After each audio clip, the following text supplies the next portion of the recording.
I'm Gerard Brody from the Consumer Action Law Centre. I'd just like to acknowledge the traditional owners of the land on which we meet and pay my respects to elders past and present. At Consumer Action, we're really endeavouring at the moment to strengthen our working relationship with Aboriginal communities in Victoria and service them better. One of the things we're discovering is there are a multitude of energy issues, even in Victorian Koori communities.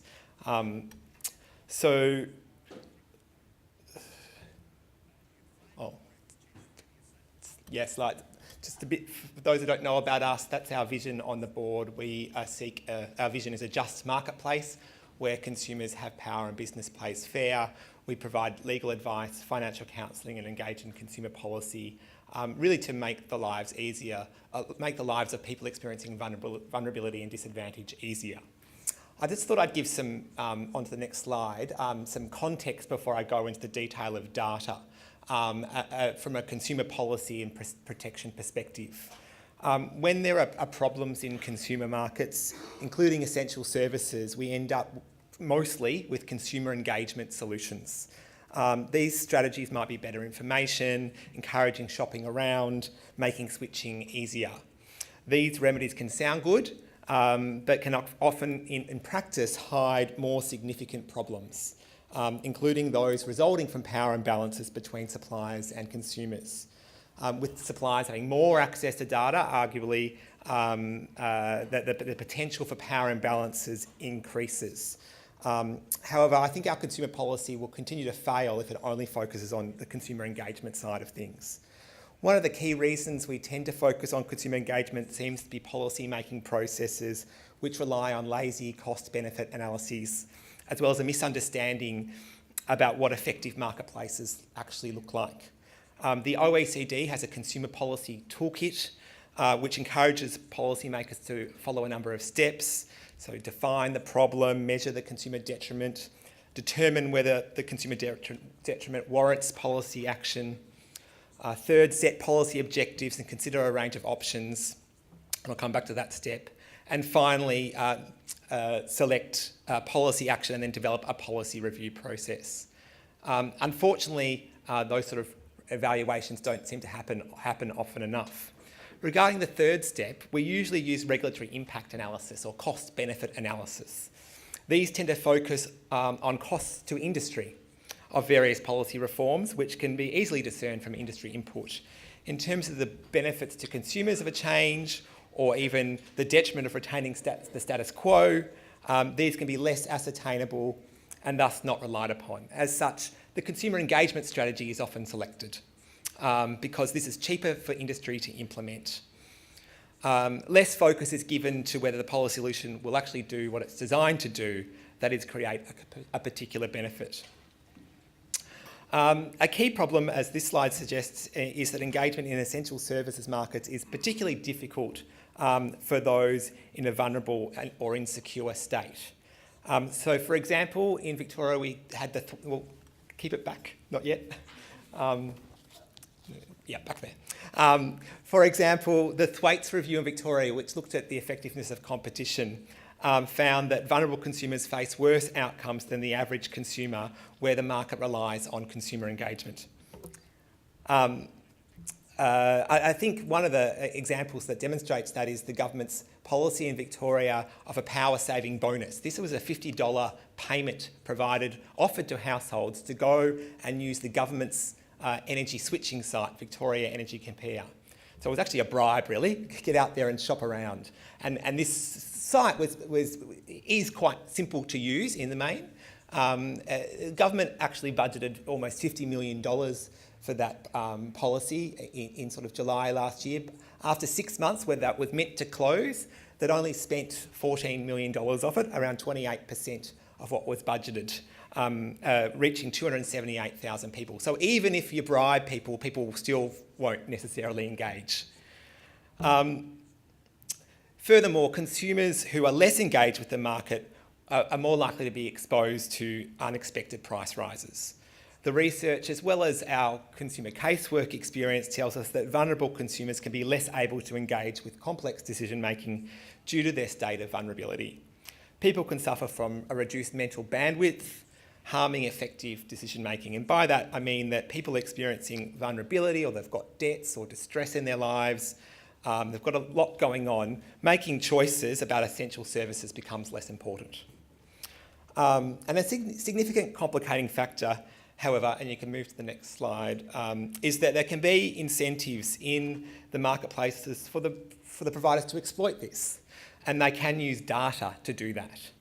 A key example is the way in which energy retailers can distinguish between those that switch and those that don't, based on their search and shopping practices. So the graph there on the left comes from the Australian Energy Market Commission's Retail Competition Review, and shows that over time, if you stay with your retailer, you're more likely to not have a higher discount. And that quote is an actual quote revealed in the ACCC report into electricity last year. I think it demonstrates the incentives that exist in the marketplace that encourage service providers to extract the most money out of disengaged consumers rather than provide a competitive price for all. According to the ACCC, for inactive or loyal customers, retailers appear to intentionally increase their prices and use the customer's loyalty against them. I think that was a quote from Rod Sims. If we move to the next slide, just to go into this a little bit more depth, I guess about the impact on people and the marketplace of using data or knowledge to distinguish between different customer groups like this. And there can be some effects. We've already talked a little bit about the loyalty penalty, but this can be exacerbated where consumers are confused or misled. So, for example, if when signing up for... Oh, back. No, back. What's going on? Do we know? Right, okay, sorry. Sure. For example, if when signing up for a new deal, consumers are not aware about a later potential price increase, that might mean they're not making the best choice for them. Where consumers are unaware that they are being charged a loyalty penalty but could save by switching, they could become less inclined to switch. So we often see this in the letters that are sent by companies when you finish your contract period or your benefit period, and they say things like, you don't need to do anything to continue the rate, to continue to get your discounts, when in fact the base rate might be increasing. When people come to realise that they are being charged a loyalty penalty, they can feel frustrated, ripped off, and can lose trust in markets. So this can actually make them less likely to engage in the future. I think we do need to do some more and better analysis about who is harmed by the loyalty penalty, and analysis of the market outcomes for different segments. Most of the regulators don't collect or publish that sort of information. However, we suspect it's likely that more vulnerable groups are negatively impacted: older people, lower income people, those with mental health conditions, and so on.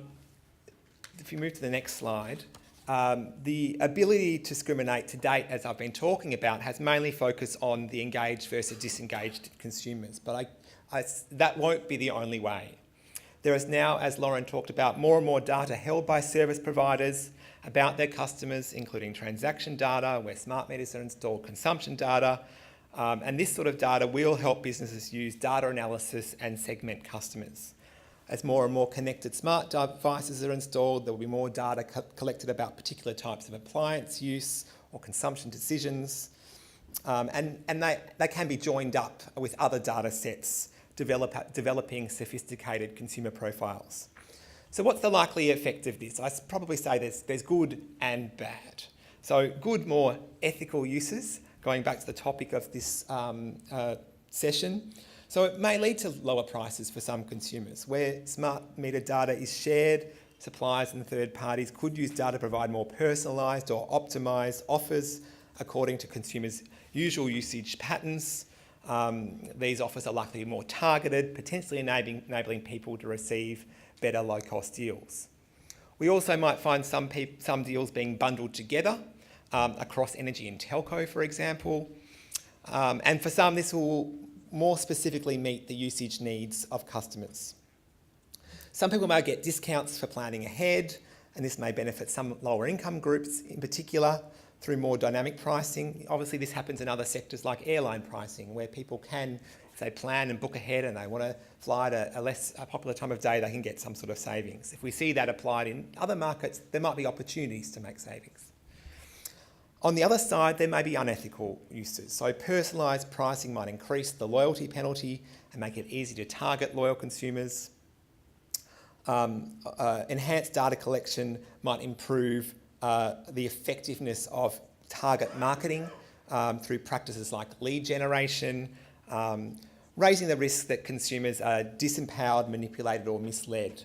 Last year, Consumer Action did publish some analysis into the lead generation sector, including online, and it found that lead generation does not offer a promise of suitability, and so there's no guarantees that the goods or services on offer through lead generation activities are appropriate to an individual's circumstances. Bundling of products had some good before, but some bad. It can actually lead to consumer inertia, make it more difficult to switch when products are intertwined. Suppliers might also exploit consumers' overconfidence. That is, that they will take action in the future.